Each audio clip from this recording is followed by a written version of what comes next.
भाई अब आप जानते हो I work in real estate sector, हमारा बिजनेस है वही बिजनेस है। And I have some acquaintances जो इसमें सालों से काम कर रहे हैं। I have very experienced person is in this, and he bought a property back in 2021, and he bought it with the sole purpose of making profit out of development on that same property. और आप जानते ही when development हमको करनी होती है तो आपको office में जाने होते हैं, लोकल ऑफिस में बहुत सारे, और उस समय आपको कई डिपार्टमेंट्स की एनओसी भी लेनी पड़ती, विच इज़ फाइन, ये प्रोसेस हमको पता था। बट दिस टाइम एक और एनओसी उनको लेने को कहा गया, तो and which he was told कि ये बहुत ज़्यादा इंपॉर्टेंट है। बाकी एनओसीज यू कैन थोड़ा बहुत इधर उधर हो सकता है, but this NOC is very important. वो एनओसी पता है किस चीज़ की थी? वक्फ बोर्ड की। एंड वक्फ बोर्ड का इशू तो चल ही रहा था अभी तक के। मुझे ऐसा लग रहा था कि यार वक्फ बोर्ड का issue may be real life में हिट नहीं करता होगा, बिकॉज न्यूज़पेपर्स में ही देखा था। बट दिस टाइम यहाँ पे देख लिया कि सही में रियल लाइफ में भी लोगों को हिट कर रहा है। देन थोड़ा बहुत मैंने भी रिसर्च किया और थोड़ा बहुत देखा कि नोएडा में एक आदमी था और उनकी प्रॉपर्टी की एनओसी, उनके प्रॉपर्टी के ऊपर एक्चुअली लखनऊ वक्फ बोर्ड ने क्लेम कर दिया, और एनओसी लाने के लिए उनको लखनऊ जाना पड़ता था और उनको प्रूफ करना पड़ता था उस वक्फ बोर्ड को, लखनऊ वाले, कि ये भाई मेरी प्रॉपर्टी है, और मतलब burden of proof on this guy. उसके बाद और डीपली देखा तो section 40 of Waqf act of 1995 पता चला। उसमें ऐसा कहा गया कि the Waqf board has the power to inquire about any property and give approval on any claim on behalf of the waqf board, and if the waqf board believes, I repeat, if the waqf board believes, then the waqf board can unilaterally declare that property to be waqf property. आप constitution को अच्छे से जानते हैं, तो आप बताइए क्या ये अनकॉन्स्टिट्यूशनल नहीं है? क्या ये राइट टू प्रॉपर्टी ठीक है, is not a fundamental right, लेकिन बाकी सारे राइट्स के हिसाब से क्या ये सही बैठ रहा है? देखो कैसा है कि किसी भी चीज़ को समझने के लिए उसकी डेफिनेशन को समझना बहुत ज़रूरी है। अभी जैसे आपने जितनी भी चीज़ें बताई वो एकदम सही है, लेकिन वक्फ प्रॉपर्टी क्या है ये हमारे लिए जानना ज़रूरी है। देखिए, वक्फ प्रॉपर्टी बेसिकली वो प्रॉपर्टी होती है जब कोई मुसलमान चैरिटी के तौर पर देता है। अब मैं अगर मुसलमान हूँ, मुझे लगता है कि मेरी जो प्रॉपर्टी है वो मेरे बच्चों को नहीं जानी चाहिए, किसी को भी नहीं जानी चाहिए, मैं चैरिटी के तौर पर उस प्रॉपर्टी को देना चाहता हूँ। जब मैं वो प्रॉपर्टी को चैरिटी के तौर पर दे देता हूँ, मतलब अब वो प्रॉपर्टी भगवान की हो चुकी है। अब उस प्रॉपर्टी को जब मैं दान दे रहा हूँ, वो चैरिटी में दे रहा हूँ, उसके बाद वो प्रॉपर्टी का लेन देन नहीं किया जा सकता है। ये हो गई वक्फ प्रॉपर्टी, मतलब वो गॉड को दी गई है और गॉड के लिए ही उस चीज़ प्रॉपर्टी का काम किया जाएगा। अब समस्या तब आती है कि इस तरीके से जब प्रॉपर्टी चैरिटी में दी जा रही है उसका पॉलिटिसाइजेशन हो जाता है। अब वो कैसे होता है? जैसे आपने कुछ सेक्शंस बताए। अब मुझे आप एक चीज़ बताइए कि वक्फ बोर्ड पर जाने से पहले हमको थोड़ा हमारे कॉन्स्टिट्यूशन में जो अधिकार मिले हुए हैं उसको समझना ज़रूरी है, जो रिलीजियस हमको राइट्स मिले हुए हैं।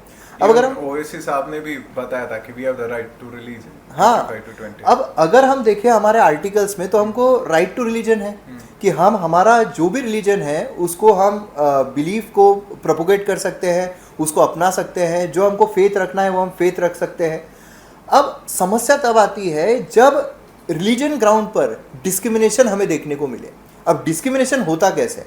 देखिए, हमारे अगर आर्टिकल 15, आर्टिकल 16 देखें, इंक्लूडिंग आर्टिकल 14 भी अगर हम देख ले, तो वो कहता है कि आपके साथ डिस्क्रिमिनेशन नहीं होना चाहिए, है ना। अब पूरा अगर हम तीनों आर्टिकल एक साथ देख ले तो उसमें जो कंडीशंस है on the ground of race, religion, caste, sex, place of birth. अब ऐसी सिचुएशन में जब रिलीजन के ग्राउंड पर भी डिस्क्रिमिनेशन नहीं होना चाहिए, लेकिन अगर डिस्क्रिमिनेशन हो रहा है तो क्या फंडामेंटल राइट का वायलेशन नहीं हो रहा है? हो रहा है। अब कैसे डिस्क्रिमिनेशन हो रहा है? देखिए, सबसे पहले तो हम एक सेक्युलर देश है।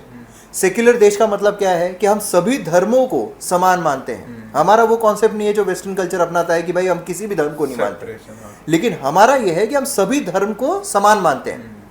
अगर सभी धर्म को समान मानते हैं तो फिर ऐसे सिनारियों में आप माइनॉरिटी का दर्जा कैसे दे रहे हो? अगर आपके लिए सभी धर्म सेम हैं तो आप माइनॉरिटी का दर्जा देकर उन्हें स्पेशल प्रिविलेजेस कैसे दे सकते हो? ठीक है, अब ये हम मानते हैं कि भाई हमारे यहाँ पर एक वो भी प्रथा चलती आई है कि अगर किसके साथ हमें लगता है कि इनके साथ सही नहीं हो सकता है या फिर इनके साथ भेदभाव हो सकता है, तो सोसाइटल ग्राउंड पर तो हम उनको कुछ प्रिविलेजेस प्रोवाइड करते हैं। उस सिनारियो में हमने माइनॉरिटी का दर्जा दे दिया। उस सिनारियो में माइनॉरिटी को जो भी फ़ायदे पहुंचने हैं वो कॉन्स्टिट्यूशनली भी पहुंच रहे हैं और सरकारों ने जो बनाया उस बेसिस पर भी पहुंच रहे हैं। अब यहाँ पर अगर हम बात करें लैंड के बेसिस पर, हर इंसान अपनी जो ज़मीन है वो काफ़ी मेहनत से तैयार करता है। अब सोचिए कि अगर आपको ये अधिकार मिल जाए कि आप किसी की भी ज़मीन पर अधिकार जमा सकते हो, तो क्या ये सही है या गलत है? ऑब्वियसली गलत है। अब ये कैसे होता है? क्योंकि काफ़ी लोग क्या कहते हैं, काफ़ी लोग ये कहते हैं कि वक्फ प्रॉपर्टी वही है जो चैरिटी में दी जा रही है एक मुसलमान के द्वारा। वो कोई क्लेम ऐसा नहीं होता है कि डायरेक्टली आ गया और क्लेम कर दिया कि भाई प्रॉपर्टी है चलो यहाँ से निकलो, ऐसा नहीं है, ऐसा वो कहते हैं। लेकिन जो सरकार है उन्होंने क्या किया, अब भेदभाव आप देखिए कैसे हो रहा है, डिस्क्रिमिनेशन देखिए किस तरीके से किया जा रहा है। सबसे पहले हमें जब आज़ादी मिली उसके बाद माइनॉरिटीज़ जो है उनको ये डर ना सताए कि भाई वो यहाँ पे रह गए हैं माइनॉरिटी में, पाकिस्तान एक अलग देश बन गया है तो यहाँ के जो हिंदू है उनके साथ डिस्क्रिमिनेशन करेंगे। सबसे पहली चीज़, अगर डिस्क्रिमिनेशन होना होता, अगर उनके साथ किसी भी तरीके का हिंदू डिस्क्रिमिनेट करने वाला होता तो संविधान सेक्युलर होता ही नहीं, संविधान हिंदू राष्ट्र ही बनाता। जिस तरीके से पाकिस्तान में मेजोरिटी कौन थे? मुस्लिम्स थे। वहां पर माइनॉरिटी में कौन थे? बाकी जो है समझ लीजिए हिंदू भी माइनॉरिटी में थे। वो क्या सेक्युलर देश बन पाया? नहीं बन पाया। बांग्लादेश, वहां पर मेजोरिटी में कौन थे? मुस्लिम्स थे। क्या वो सेक्युलर देश बन पाया? नहीं बन पाया। अफगानिस्तान, वहां पर मेजोरिटी में कौन थे? मुस्लिम्स थे। क्या वो सेक्युलर देश बन पाया? नहीं बन पाया। हमारे पड़ोस में कुछ ऐसे देश है जहां पर मुस्लिम मेजोरिटी है, क्या वो सेक्युलर बन पाए? नहीं बन पाए। हम जहां पर हिंदू मेजोरिटी में है वहां पर जब सेक्युलर देश बनाया जा रहा है, ये अपने आप में दर्शाता है कि यहाँ के मुसलमानों को कोई भी खतरा नहीं है। अब दूसरी चीज, फिर भी अगर ये हो रहा है कि भाई चलो उनको थोड़ा बहुत डर सता रहा है कि क्या होगा क्या नहीं, उसके बाद आप एक ऐसा एक्ट बनाते हो हिंदुओं के लिए, ऐसा एक्ट बनाते हो जहां पर जितने भी मंदिर हैं वो सब सरकार कंट्रोल करेगी। अब यहां पर समझने वाली बात यह है कि ये कोई ऐसी चीज नहीं है कि हाँ भाई मंदिर है तो सरकार कंट्रोल करे तो फर्क ही क्या पड़ रहा है, ऐसी बात नहीं है। मंदिरों में काफी दान दिया जाता है। चैरिटी की जब हम बात कर ही रहे हैं तो मंदिरों में कई सारा दान दिया जाता है। इनफैक्ट अगर हम देखें तो करोड़ों का दान हमें देखने को मिलता है चैरिटी के तौर पर मंदिरों में। अब वो जब चैरिटी में दिया जा रहा है तो क्लेम तो ऐसा किया जाता है सभी स्टेट्स के द्वारा कि भाई हम यहाँ पर जो मंदिरों से आ रहे हैं मंदिरों में ही लगा रहे हैं, लेकिन ऐसा नहीं होता है। कई ऐसे पैसे हैं जो स्टेट की तिजोरी में जाते हैं। मतलब एक रिलीजियस ग्राउंड पर दिया हुआ पैसा सेक्युलर जो ब्रिजेस है, जो रोड्स है, उसके कंस्ट्रक्शन के लिए यूज हो रहा है। पहली चीज, आपने ये कानून बना दिया, ठीक है कोई बात नहीं। क्या यहाँ पर भी कोई दुविधा हुई थी? नहीं हुई थी। किसी ने आक्रोश किया था? नहीं किया था। चलो भाई मन बड़ा है, यहाँ पर हम क्या करेंगे, दे देंगे। ब्रिज बनाने के लिए पैसे देने दे देंगे, इसके लिए देने दे देंगे। लेकिन उसी के साथ आप एक ऐसा कानून बनाते हो जहां पर जो मुस्लिम समुदाय हैं उनको लैंड क्लेम करने का अधिकार मिलता है। मतलब आप सोचिए कि एक जगह पर जहां पर जो टेम्पल्स है उसका पैसा सरकार अपनी मनमानी से खर्च कर सके, दूसरी तरफ एक ऐसे समुदाय को एक ऐसा कानून दिया जाता है जहां पर वो किसी की भी जमीन पर क्लेम कर सके। अब किसी की भी जमीन पर क्लेम मतलब क्या? यहां पर हमने ये तो देख लिया कि भाई जो वक्फ प्रॉपर्टी है वो भले ही बहुत अच्छी है कि भाई किसी को चैरिटी के तौर पर देना है, किसी को दान दे देना है, एक मुसलमान को दान देना है अपनी प्रॉपर्टीज को, वो दे सकते हैं। मगर अगर वक्फ बोर्ड जो अलग अलग बनाए गए हैं, अलग अलग रीजन के बनाए गए हैं वक्फ बोर्ड, अब उन वक्फ बोर्ड के द्वारा अगर जमीनों पर क्लेम किया जाता है, उसमें दुविधा क्या आती है कि जब क्लेम किया जा रहा है तो अगर मैं आपकी जमीन पर क्लेम कर रहा हूं, मतलब अब आपको ये प्रूव करना पड़ेगा कि ये जमीन मेरी है। बर्डन ऑफ प्रूफ मुझ पे रहेगा। मतलब आप सोचिए कि हमारा जो कानून है, हमारा कानून कैसे काम करता है। अगर समझ लीजिए कि मेरे ऊपर आपने ये क्लेम कर दिया या फिर आपने केस कर दिया कि मैंने चोरी की है, तो जब तक वो गुनाह साबित ना हो जाए तब तक मैं इनोसेंट हूँ, है ना। मतलब जो प्रूफ है वो वकील को करना है, अपोजिशन को करना है कि हाँ इसने चुराया है। जब तक आप नहीं करोगे तब तक मैं इनोसेंट हूँ। लेकिन यहाँ पर क्या हो रहा है, यहाँ पर वक्फ बोर्ड के द्वारा क्लेम कर दिया गया कि ये जमीन हमारी है। अब आप देखो, आप प्रूव करो कि आप जमीन आपकी क्यों है। और ये हमारी क्यों नहीं है। अब दूसरी चीज इसमें और ये आती है कि आप क्लेम भी कहाँ पर करोगे, ट्रिब्यूनल में, वक्त ट्रिब्यूनल जो इन्हीं का ट्रिब्यूनल है, ट्रिब्यूनल। जहां पर इन्हीं के समुदाय के लोग बैठे हुए हैं। अब बहुत सारे लोग ये बोलते हैं कि भाई इसके बाद आप कोर्ट में भी जा सकते हो, लेकिन मुझे आप बताइए। बट मेरे हिसाब से जो कोर्ट में जा सकते हैं वो एक्ट में तो दिया नहीं है ना। एक्ट में तो ऐसा बोला कि वक्त ट्रिब्यूनल ने जो फाइनल डिसीजन दे दिया वो फाइनल है, और उसको सिविल प्रोसीजर की भी पावर्स मिली हुई है। और जो हम सुप्रीम कोर्ट या हाई कोर्ट्स में देख रहे हैं that is part of the judicial review feature, जो बेसिक फीचर है हमारे कॉन्स्टिट्यूशन का, वहां से आ रहा है। मतलब एक्ट में तो सीधा ऐसा ही बोल दिया है कि आप कहीं नहीं जा सकते, this would be final, this would be binding. तो क्या ये भी सही नहीं है कहीं कहीं कहीं पे?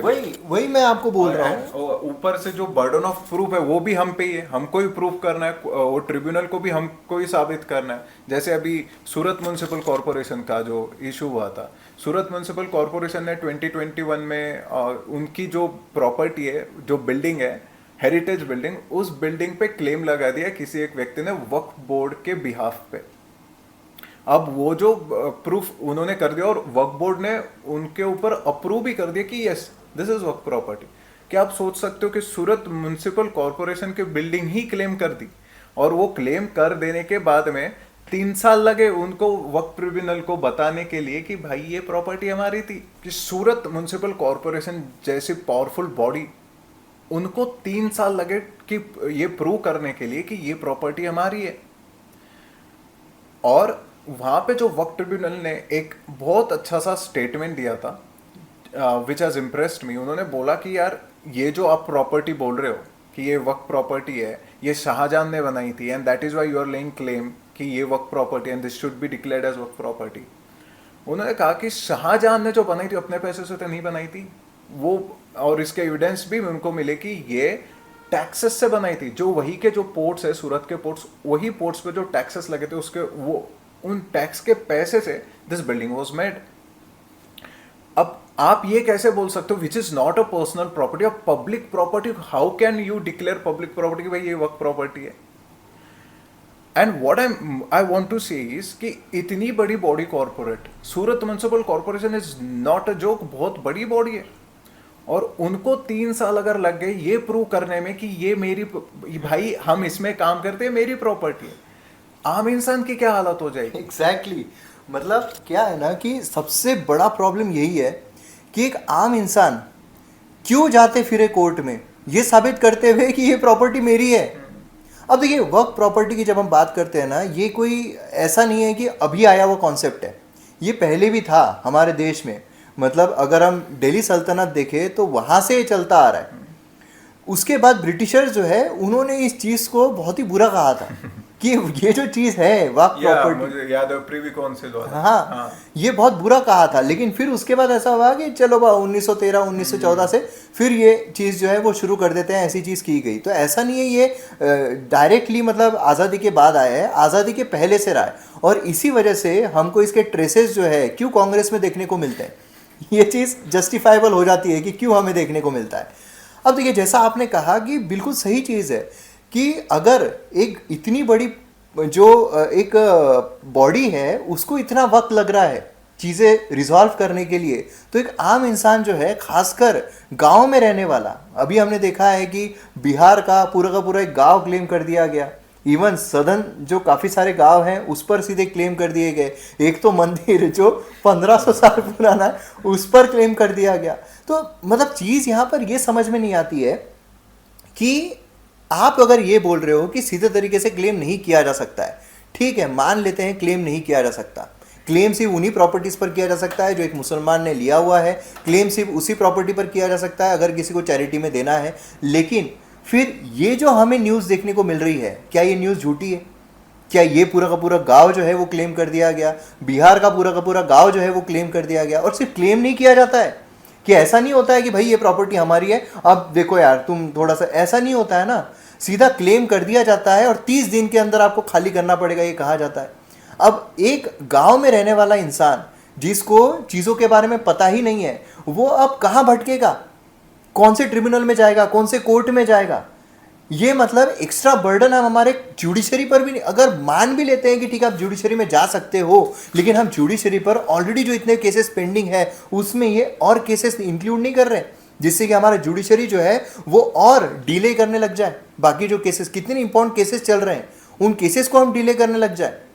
और अगर ये भी हम मान लेते हैं कि भाई ये एक्चुअल में उनकी प्रॉपर्टी थी इसलिए उन्होंने क्लेम किया, लेकिन मुझे आप एक चीज़ बताइए कि पूरे भारत में अगर आपकी तीसरे नंबर पर सबसे ज़्यादा ज़मीन है तो ये किस बेसिस पर है? काफ़ी लोगों को ये प्रॉब्लमेटिक हो रहा था और इसी वजह से सरकार ने क्या किया, सरकार ने इसमें अमेंडमेंट्स लाए। अमेंडमेंट्स पर जाने से पहले सबसे इंपॉर्टेंट चीज़ जो आती है कि इसको लेकर जो अमेंडमेंट सरकार ला रही है, इसको लेकर काफ़ी सारी जो मिसकंसेप्शंस हैं, misinformation, even disinformation spread की जा रही है। अब वो क्या की जा रही है कि भाई मंदिरें मस्जिदें छीन ली जाएगी। एक बार ओवैसी साहब जो है उनका एक इंटरव्यू था, उन्होंने भाषण में कहा कि उत्तर प्रदेश में कुछ 122 या 130 कुछ वक्फ प्रॉपर्टीज़ है और उसमें से 110 या 115 के पास कागज ही नहीं। मतलब एक लीगल देश में जहाँ पर आप खुद एक एडवोकेट हो, जहाँ पर आप खुद जो संविधान है उसको मानते हो, जहाँ पर आप खुद जो लीगल चीज़ें हैं उसके हिसाब से ही चलते हो, वहाँ पर आप एक ऐसी चीज़ को प्रोपोगेट कर रहे हो जो लीगल है ही नहीं। अगर किसी के भी पास ज़मीन नहीं है तो ऑब्वियसली वो इलीगल हो गया। Actually I would like to add here कि जो जो आपने बताया था कि 8 लाख एकर्स की प्रॉपर्टी वक्फ बोर्ड के पास है, बट अभी जैसे एक रिपोर्ट मैंने पढ़ी थी कि ये तो रजिस्टर्ड बात है कि registered property is 8 lakh acres, और सर्वे जो कमिश्नर्स अपॉइंट किए गए थे एक्ट के अंदर, उन्होंने ऐसा खास सर्वे कभी किया ही नहीं है वक्फ प्रॉपर्टीज का। तो बात तो ये भी हो सकती है कि around 60 to 70% of this 8 lakh acres adding इसके इसके ऊपर भी ऐसी प्रॉपर्टीज हो सकती है कि जो कि रजिस्टर्ड नहीं है लेकिन जो कि डिक्लेयर हो चुकी है। जैसे एक उसमें ऐसा भी है कि अगर 1 साल तक के ही हम अपील कर सकते कि दिस वाज माय प्रॉपर्टी। अगर 1 साल के बाद, अगर 1 साल अगर मैं घूमने चला गया कहीं पे और मैं 1 साल बाद, अरे मेरी तो प्रॉपर्टी थी यहाँ पे, आई एम सेइंग इज अगर 1 साल तक के आपको नहीं पता चला तो आप क्लेम भी नहीं डाल सकते। मतलब इसको और कितना आर्बिट्ररी बनाने हैं।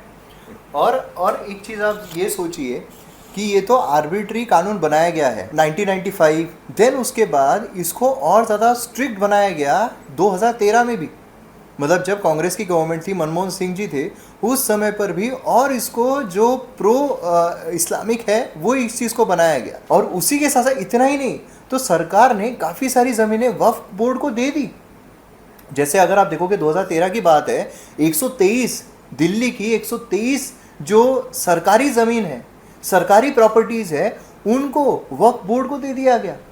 मतलब इसके पीछे का तर्क क्या है? और ये आप जो बोल रहे हैं ये दिल्ली में प्राइम लोकेशंस में दी गई थी। And I would like to add कि 2006 में सचर कमेटी बनी थी।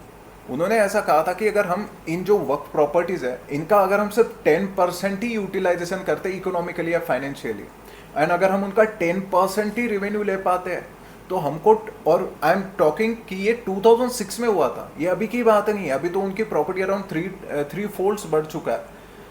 तो उन्होंने ऐसा कहा अगर 10% भी लेते तो 12,000 करोड़ पर ईयर का रेवेन्यू हमको आएगा।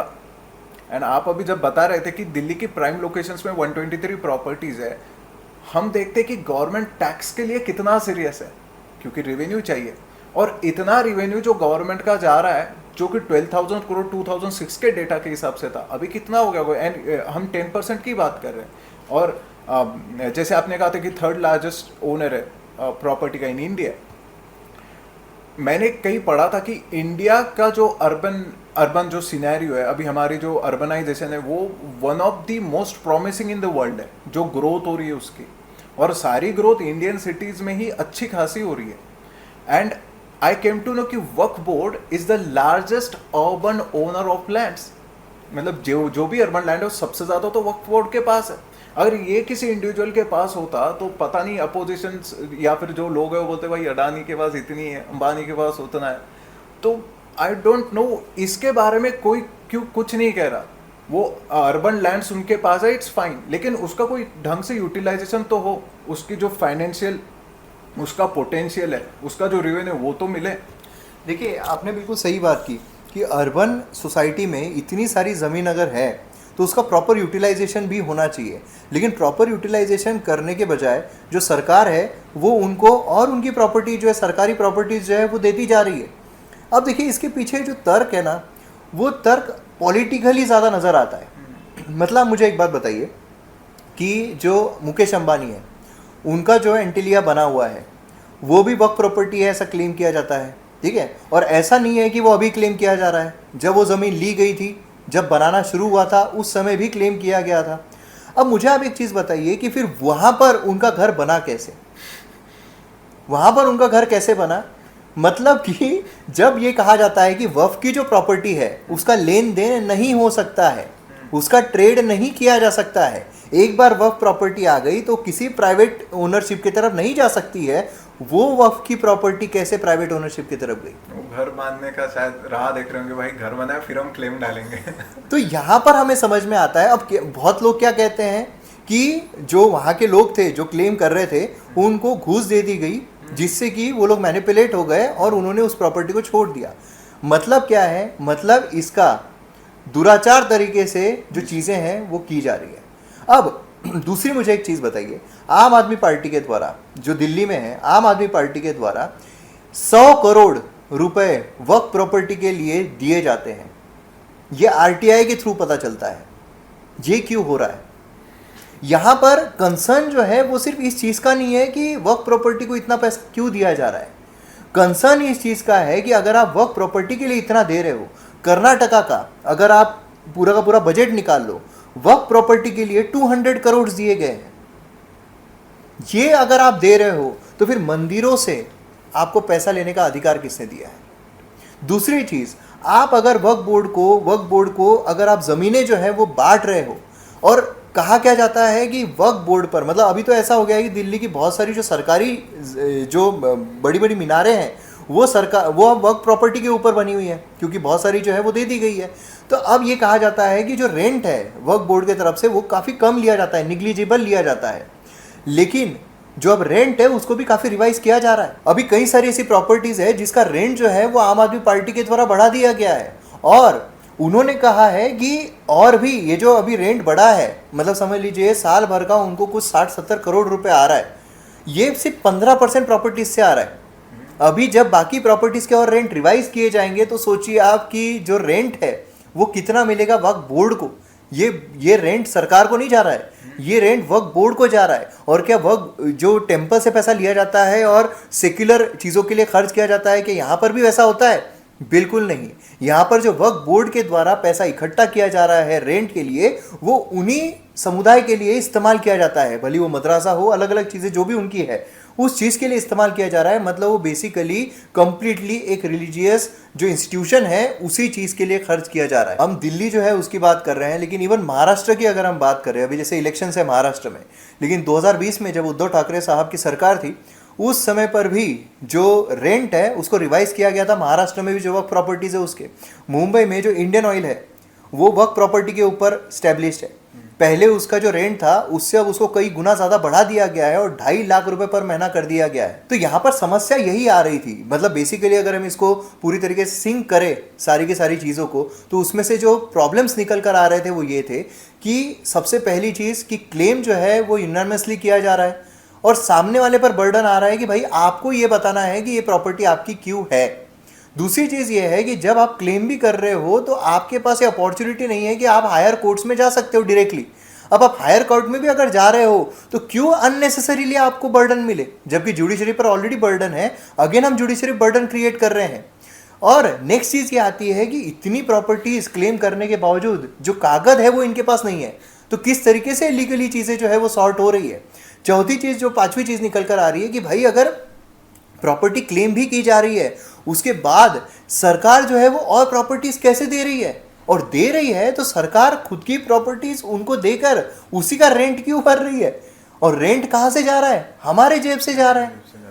ये कहाँ से जायज़ हो जाता है? एंड देन उसके बाद ये चीज़ हमें देखने को मिलती है कि भाई अगर इस तरह की चीज़ें हो रही है तो फिर फंडामेंटल राइट है वो भी वायलेट होता हुआ देखने को मिल रहा है, क्योंकि यहाँ पर कंप्लीटली एक डिस्क्रिमिनेटरी चीज़ यहाँ पर दिखाई दे रही है। और इसी को रिजॉल्व करने के लिए जो एक बिल लाया गया है, पीआईबी की एक डॉक्यूमेंट मैंने देखी थी, उसमें ऐसा कहा गया कि 40,000 अराउंड 40,000 के अबाउ ही केसेस पेंडिंग है in waqf tribunals, and out of this 40,000 something 9,000 something cases Muslims ने दाखिल किए, and this is against the waqf institutions, waqf board जो है उनके अगेंस्ट ही, क्योंकि उनके भी प्रॉपर्टीज के साथ में कुछ ना कुछ कम ज़्यादा हुआ है। नाउ यू आर सेइंग कि ये जो हम रेंट्स उनको दे रहे हैं, द रेवेन्यू जो हम जाने दे रहे हैं, इसके कारण जो लोकल एडमिनिस्ट्रेशन है, जो सिटीज़ है, उनका भी नुकसान हो रहा है। एंड आपने ये भी कहा था कि उसमें से जो भी उनको फंड्स आ रहे हैं, जो भी उनको रेवेन्यू आ रहा है, उसमें से सेक्युलर एजुकेशन तो हो नहीं रहा। एम आई राइट? बिल्कुल। और वो जो होगा वो कम्युनिटी स्पेसिफिक, मतलब मुस्लिम जो रिलीजन के अकॉर्डिंग जो एजुकेशन है, उनके अकॉर्डिंग जो हॉस्पिटल्स है वही बनेंगे। तो हमने जो सेक्युलर वर्ड ऐड किया था, क्या ये तो वायलेट होता हुआ दिख रहा है पूरी तरीके से? तो जो नया बिल आ रहा है, इसमें क्या ऐसा, इसके हिसाब से इसको टैकल करने के लिए कौन से प्रोविजंस है? अब सबसे पहले तो ये है कि भाई जो कलेक्टर है उसके पास ये काफ़ी जिम्मेदारी दी गई है कि वो यहाँ पर जो वक्फ जो रेवेन्यू है वो यहाँ पर सारी की सारी चीज़ों पर निगरानी रखेगा। मतलब जो प्रॉपर्टीज़ है वो अब कलेक्टर जो है उसको ये अधिकार यहाँ पर मिल जाता है। तो मतलब क्या है, बेसिकली एक एडमिनिस्ट्रेटर जो एक समुदाय से हटके रहेगा उसके तरफ ये जिम्मेदारी जो है वो दी जा रही है, जो सरकारी रहेगा।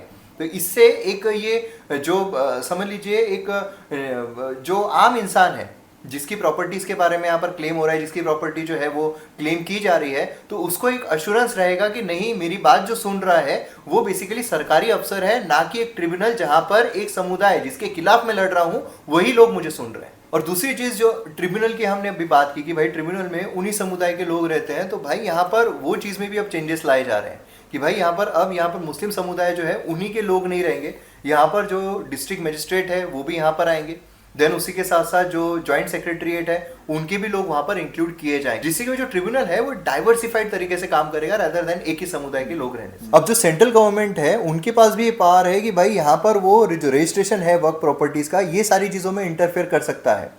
मतलब अब यहाँ पर जो CAG है उसका भी इन्वॉल्वमेंट यहाँ पर हमें देखने को मिलेगा, जिससे क्या है कि एक ऑथेंटिसिटी रहेगी कि हाँ भाई ये जो क्लेम किया है इन्होंने, या फिर अभी जो एट प्रेजेंट प्रॉपर्टीज है, जो ओवैसी साहब ने कहा था कि भाई इतने प्रॉपर्टीज के पास कागज ही नहीं है, तो अब जिनके पास कागज है वो प्रॉपर्टीज प्रॉपर हमें वहाँ पर देखने को मिलेगी। अब जैसे ट्रिब्यूनल है, ट्रिब्यूनल के लिए हमने देखा था कि भाई ट्रिब्यूनल में अगर आप जाओगे तो वहाँ पर उन्हीं के लोग रहेंगे, तो वो यहाँ पर रिजॉल्व हो चुका है। उसी के साथ साथ अब यहाँ पर एक और चीज़ ऐड की गई है कि 90 डेज के अंदर अंदर आप हाई कोर्ट में भी अपील कर सकते हो। ट्रिब्यूनल का जो डिसीजन रहेगा उससे संतुष्ट नहीं हो, 90 डेज के अंदर अंदर हाई कोर्ट में अपील कर सकते हो। तो मतलब एक और वाइड रेंज जो है वो लोगों को मिल जाती है एक अश्योरिटी कि भाई ऐसा नहीं कि यहाँ पर गए और मामला खत्म हो गया। And I would like to add one more thing कि जो हमने देखा था कि करप्शन हो रहा था, अभी अनवर मणिपुरी कमेटी जो आई थी कर्नाटक में, जो वक्फ इशू चल रहे, वक्फ प्रॉपर्टीज के इशू चल रहे, उसमें एक चीज सामने आई थी कि 29,000 एकर्स की जो लैंड है वो इलीगली यूज हो रही है। वक्फ प्रॉपर्टी को जो दी गई है वो इलीगली यूज हो रही है कमर्शियल पर्पस के लिए। एंड आई डोंट नो, उसमें उन्होंने छोटे छोटे ऐसे अर्बन कॉम्प्लेक्स जैसे कुछ ऐसे बनाए छोटे मार्केट्स, और उसको लेंट पे, लीज पे दिया जा रहा है। एंड मुझे ये बताइए कि ये कहाँ से चैरिटेबल पर्पस हो गया? अभी देखिए जो ज़्यादातर करप्शन होते हैं ना वो वक्फ बोर्ड के अंदर ही होते हैं। अभी जैसे आम आदमी पार्टी है, उन्होंने दिल्ली वक्फ बोर्ड जो है उसमें उन्हीं के पॉलिटिकल पार्टी के जो इंसान है उनको बिठा देते हैं और फिर उन्हीं के द्वारा लेन देन किया जाता है। उन्हीं के द्वारा जो एक ट्रांसपेरेंसी नहीं है, एक ओपेकनेस जो है वो हमें देखने को मिलता है, जिससे क्या है कि ना ही बाकी रिलीजन को तो छोड़ ही दीजिए, लेकिन जो मुस्लिम समुदाय है उनको भी नहीं पता चलता है कि भाई ये प्रॉपर्टीज़ का हो क्या रहा है। ये यहाँ पर समस्या आती है। और उसी वजह से जो सरकार ने अभी नया बिल लाया है उसमें जो बोर्ड रहेगा उसमें 2 नॉन मुस्लिम भी रहेंगे, प्लस उसी के साथ साथ उसमें एक विमेन रिप्रेजेंटेशन जो है वो भी मैंडेटरी किया गया है, जिससे क्या होगा एक डाइवर्सिफाइड बोर्ड हमें देखने को मिलेगा, जिससे करप्शन करने के चांसेस जो है वो यहाँ पर कम हो जाएंगे। और सबसे इंपॉर्टेंट चीज़ जो इसमें लाई गई है कि भाई जो प्रैक्टिसिंग मुस्लिम है एटलीस्ट फॉर 5 ईयर्स वो यहाँ पर वर्क प्रॉपर्टी जो है वो दे सकता है। तो ये बहुत इंपॉर्टेंट चीज़ है। नहीं तो क्या हो रहा था कि कोई भी चलो ये प्रॉपर्टी देना है, किसी भी तरीके से झोल झपाटा कर करके प्रॉपर्टी जो है उसको लिया जाता था। तो ये कुछ चीज़ें हैं जो सरकार के द्वारा लाई गई है और काफ़ी इंपॉर्टेंट है। जिससे कि जो वक्फ बोर्ड है उसमें ट्रांसपेरेंसी लाई जा सकती है। वक्फ प्रॉपर्टीज़ की वजह से जो भी यहाँ पर कॉन्फ्लिक्ट चल रहे हैं उन सारे कॉन्फ्लिक्ट को रिजॉल्व किया जा सकता है, एक ट्रांसपेरेंसी लाई जा सकती है। क्योंकि जो भी लोग कह रहे थे कि हमारे यहाँ पर डेमोक्रेसी है, डेमोक्रेसी का मतलब ट्रांसपेरेंसी रहनी चाहिए, अकाउंटेबिलिटी रहनी चाहिए, और एक ऐसा बोर्ड है जिसमें अकाउंटेबिलिटी नहीं है, ट्रांसपेरेंसी नहीं है, उस बोर्ड को आप सपोर्ट कैसे कर सकते हो? और अगर उसमें ट्रांसपेरेंसी लाने की कोशिश की जा रही है तो इस तरह की मिस इन्फॉर्मेशन स्प्रेड करना कि यहाँ पर जो चीज़ें हैं वो छीन ली जाएगी, सीएए में भी किया गया था। मुस्लिमों को क्यों भड़काया जाता है? बड़े बड़े जो स्कॉलर है, अभी जो एक पॉडकास्ट था रणवीर अलाहाबादिया का पॉडकास्ट, उसमें एक मुस्लिम प्रीचर आए थे, उन्होंने सीएए को भी सही ठहराया, उन्होंने जो वक्फ बोर्ड जो अभी बिल लाया गया है उस चीज़ को भी सही ठहराया। तो फिर इन लोगों को, जो सेक्युलर लोग हैं, इन लोगों को ऐसा क्या हो जाता है जिससे कि उनको सभी चीज़ों में बुराइयां दिखाई देती है? अभी मुझे एक इंडिया टुडे का याद आ रहा है। 2017 में इंडिया टुडे ने एक कवर ऑपरेशन किया था। उस कवर ऑपरेशन में कमर अहमद नाम का एक व्यक्ति था, and I think he was mutawalli. Qamar Ahmad को उन्होंने बताया कि ये जो मेरठ है, मेरठ में हमको अच्छी जगह पे एक प्रॉपर्टी चाहिए, एंड ही सेड मैं आपके लिए अरेंज करवा सकता हूँ अच्छी property. And to my surprise, and आपको भी शायद सरप्राइज होगा कि ये प्रॉपर्टी जो थी ये वक्फी प्रॉपर्टी थी जो वो बेचने जा रहा था, एंड वो प्रॉपर्टी बेचने डील हो गई थी उन दोनों के बीच में, विच इज ऑन रिकॉर्ड कि 1.3 करोड़ में वक्फ की प्रॉपर्टी बेचने जा रहा था। अब आप बताइए, आपने जो ट्रांसपेरेंसी की बात की अभी, ये ट्रांसपेरेंसी तो होनी ही चाहिए, बिकॉज जो प्रॉपर्टी कोई दे रहा है, अगर कोई मन से भी दान कर रहा है, ठीक है, अभी तो देख रहे कि हम क्लेम ही किया जा रहा है, दान तो करने की जरूरत ही नहीं, लेकिन अगर किसी ने दान भी किया तो वो चाहेगा कि उस प्रॉपर्टी का जो यूज है वो सही तरीके से हो, वो फॉर गुड कॉज हो, फॉर चैरिटेबल पर्पस के लिए हो। तो आप मुझे बताइए ये किस तरीके का चैरिटेबल पर्पस है? यहाँ पे तो पूरा प्रॉफिट मेकिंग चल रहा है। एंड वी हैव सीन कि अनवर मणिपुरी कमेटी के हिसाब से 29,000 एकर्स ऑफ लैंड जो कि कर्नाटक में है, that is misused for commercial purposes, and this is work property. This work property is used for commercial purposes. Commercial purpose कहाँ से चैरिटेबल पर्पस हो गया यार? वहां पे तो क्लियरली बोला, आपने डेफिनेशन में कहा था कि जो चैरिटेबल एंड रिलीजियस पर्पसेस के लिए यूज हो रही है, चैरिटेबल के लिए तो नहीं यूज हो रही। I don't know if it is use for religious purposes. बिल्कुल सही कहा आपने, और इसी वजह से जो अमेंडमेंट्स हैं वो लाए गए हैं। और देखिए, मेरी सीधी सीधी सी बात है, जो भी इस चीज़ को अपोज कर रहे हैं, जो भी जो ट्रांसपेरेंसी लाई जा रही है, इस चीज़ को अपोज कर रहे हैं, उनकी दो सबसे इम्पॉर्टेंट चीज़ें हैं। पहला कि भाई ये जो इंटरफियरेंस है, एक रिलीजियस चीज़ों में इंटरफियरेंस है सरकार का, वो नहीं होना चाहिए। क्यों? हम सेक्युलर है और हर इंसान को एक रिलीजन फॉलो करने का अधिकार है, उसमें हम जो भी करें सरकार उसमें इंटरफेयर नहीं करना चाहिए। हिस्टोरिकल कॉन्टेक्स्ट से ये चीज़ चलती आ रही है। तो मेरा सीधा सीधा बोलने का मतलब ये है कि अगर आपको, जिन भी लोगों को ऐसा लगता है कि वो सरकार जो उसमें इंटरफेयर नहीं करना चाहिए, सीधी सीधी सी बात है, अगर वक्फ बोर्ड में चेंजेस ना हो तो फिर एक सनातन बोर्ड जो है उसका भी गठन कर देना चाहिए। सनातन बोर्ड का गठन करो, जो भी टेम्पल्स है उसको सरकार से छुड़वा कर उस बोर्ड के ताबे में दे दो, फिर उसके बाद चीज़ों के बारे में बात कर। इनफैक्ट मैं आपको बता रहा हूँ, कर्नाटका में जब बीजेपी की गवर्नमेंट थी अभी पिछले बार, उस समय पर उन्होंने कोशिश की थी कर्नाटका के जो मंदिर है उनको सरकार के कंट्रोल से बाहर रखने की। उस समय पर अभी जो डिप्टी कांग्रेस के जो अभी डिप्टी सीएम हैं कर्नाटका के, उन्होंने बयान दिया था कि ये मूर्खता है, जो मंदिर है उनको सरकार के कंट्रोल से बाहर नहीं रखना चाहिए। क्यों? क्योंकि जो मंदिर है वो सरकार को करोड़ों का रेवेन्यू जनरेट करके देती है। आप ये चीज़ खुले में बोल पा रहे हो, हमारा देश सेक्युलर है, लेकिन जब आप वक्फ बोर्ड के लिए ट्रांसपेरेंसी लाने की बात करते हो, एक आम इंसान को तकलीफ ना हो ऐसी कोई सुविधा उसमें बदलने की बात करते हो, आप डिमोलिश नहीं कर रहे हो वक्फ बोर्ड को, आप सिर्फ उसमें चेंजेस लाने की बात कर रहे हो। ऐसे अमेंडमेंट्स जिससे कि ट्रांसपेरेंसी आए, ऐसे अमेंडमेंट जिससे कि मोनोपोली जो है वो यहाँ पर ख़त्म हो जाए, ऐसी चीज़ को आप कहते हो कि रिलीजियस में इंटरफियरेंस है। अभी ऐसा कहा जा रहा है कि ये जो नया बिल है, दिस इज़ वेरी रिप्रेसिव, है ना। लेकिन 2008 में जिनकी सरकार थी, तब राज्यसभा में एक जेपीसी रिपोर्ट आई थी, उन्होंने बोला था कि stringent punishment for mutawallis who are misbehaving.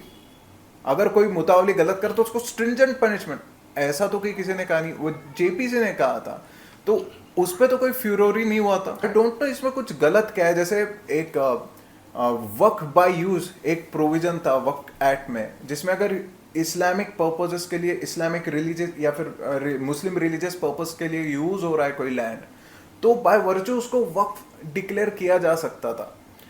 And उसके बाद भी मैंने एक चीज पढ़ी कि जो सोसाइटी रजिस्ट्रेशन एक्ट्स है या फिर जो ट्रस्ट जिससे फॉर्म है, ट्रस्ट एक्ट ऑफ 1882 जो है, तो उस हिसाब से भी अगर वो ट्रस्ट और सोसाइटी की भी कोई लैंड है और वक्फ अगर बोलता है कि ये मेरी है, ये मेरी है, तो वो उनको भी प्रूव करना पड़ेगा कि नहीं भाई ये हमारी ही है। और अगर वक्फ बोर्ड चाहे तो उनको बोल सकते कि आप शो कॉज नोटिस भी दो। मतलब सोसाइटीज और ट्रस्ट की ये हालत है।